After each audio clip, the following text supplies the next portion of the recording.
আজ বানাবো আলু দিয়ে ট্যাংরা মাছের ঝাল। ঘরে থাকা উপকরণ দিয়ে কত সহজে এই রেসিপিটি বানানো যায় সেটি আজকে আপনাদের সঙ্গে শেয়ার করব। তো চলুন দেখি আমি কিভাবে এই মাছের ঝালটি বানিয়ে থাকি।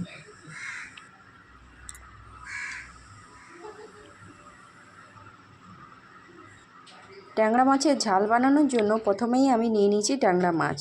এতে নুন, হলুদ ও সামান্য সরষের তেল মাখিয়ে রেখেছি। আমি ঝালটাতে আলু দেব, তাই আলুটাকে লম্বা লম্বা করে কেটে নিয়েছি।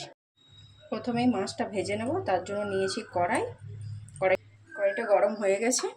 এবার দিয়ে দেবো এতে সরষের তেল।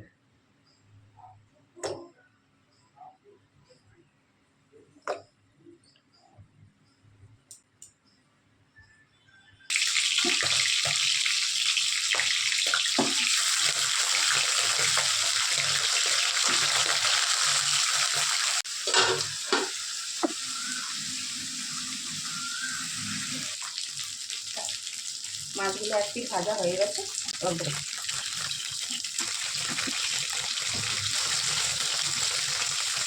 মাছগুলো ভাজা হয়ে গেছে, এবার তুলে নেব।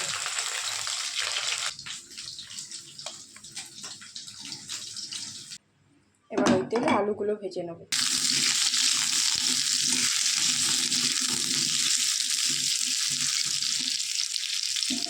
দিয়ে দেবো নুন আর হলুদ। ভালো করে লাল লাল করে আলুগুলো ভেজে নেব। ততক্ষণ মিক্সিতে আমরা একটা পেস্ট বানিয়ে নেব। নিয়ে নেব গোটা জিরে, রসুন, আদা, টমেটো আর কয়েকটা শুকনো লঙ্কা। এটার একটা মিহি পেস্ট বানিয়ে নেব। দেখুন, একটা মিহি পেস্ট ভালো করে বানিয়ে নিয়েছি। এদিকে আলুটা ভাজা হয়ে গেছে, এবার তুলে নেব। কড়াইতে আবারও তেল দিয়ে দেবো।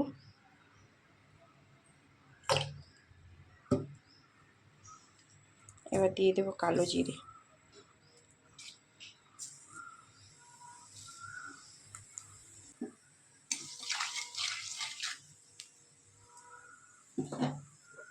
এবার দিয়ে দেবো পেঁয়াজ বাটা। আমি পেঁয়াজটাকে আলাদা করে বেটে রেখেছি।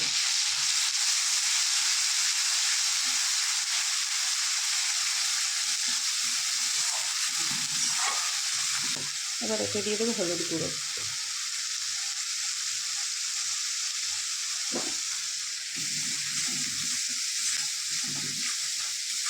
পেঁয়াজটা ভালো করে কষিয়ে নেব।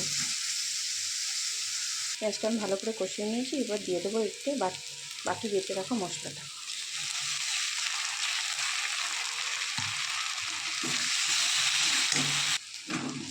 ভালো করে মশলাটাকে কষিয়ে নেব। এবার এতে দিয়ে দেবো নুন আর দিয়ে দেবো ধনে গুঁড়ো। এবার ভালো করে মশলাটাকে কষিয়ে নেব।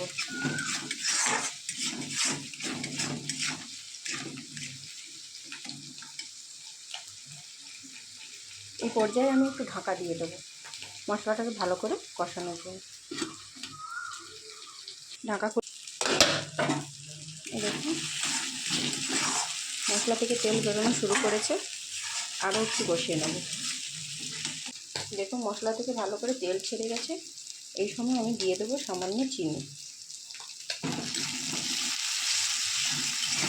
আর একটু ভালো করে কষিয়ে নেব।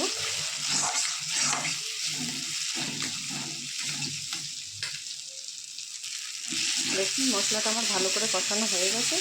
এবার দিয়ে দেবো একটু জল।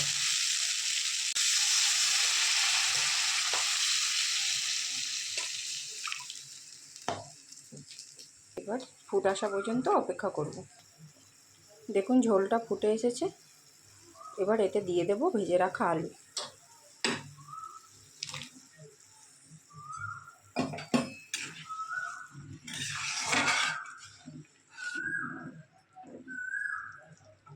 এবার এর মধ্যে দিয়ে দেবো ভেজে রাখা মাছগুলো।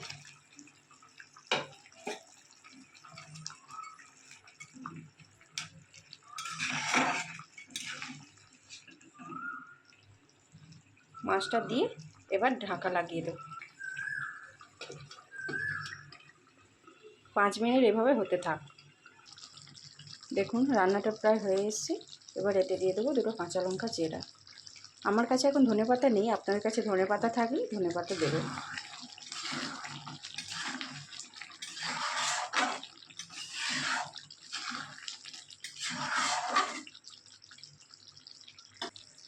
দেখুন রান্নাটা প্রায় হয়েই গেছে, এবার আমি নামিয়ে নেব। এই রান্না যদি আপনাদের ভালো লেগে থাকে তাহলে বাড়িতে একবার এই রান্নাটা বানাবেন।